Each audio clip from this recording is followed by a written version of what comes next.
BJP सरकार ओडिशा रे जीतिबा परे मोदी सरकार महिला मानक पई कले बड़ घोषणा।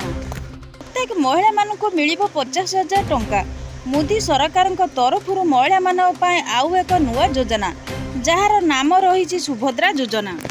बीजेपी सरकार जीति सारी आउ एहारी मध्य मोदी सरकार महिला मानक पई आउ एक बड़ घोषणा करिसेंती जहाँकि प्रत्येक महिला मानक मिलिबो 50,000 टंका।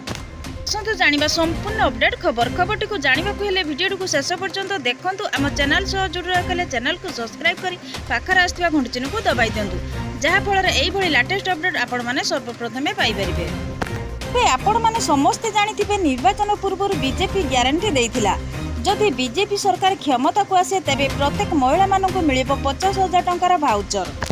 यह थिला मोदी सरकार ग्यारंटी। तेबे यही 50,000 टंका महिला माने 2 वर्ष मध्य खर्च करि पारिबे। सेहीपरि 2027-28 रे 25 लाख लक्षपति दीदी सृष्टि करिया पय प्रतिश्रुति देइतिला बीजेपी। शक्ति माध्यम रे स्वयं सहायक गोष्ठी को मिलिथिबा ऋण केंद्र सरकार संपूर्ण प्रदान करिथिबा बेले एही ऋणर सुध छाड़ केंद्र सरकार अनुमोदन रे करा जाउथिबार घटना अवगत करा जाइछि।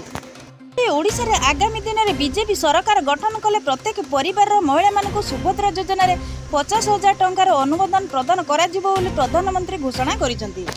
2024 ओडिशा रे भारतीय जनता पार्टी सरकार को आसिले महिला मान पई सुभद्रा योजना आरंभ करिवे बोली संकल्प पत्र रे प्रतिश्रुति देइथिला। एही योजना रे प्रत्येक महिला को 50,000 टंकार नगद भाउचर पाइबे जहाँ को महिला माने 2 वर्ष मध्य खर्च करि पारिबे।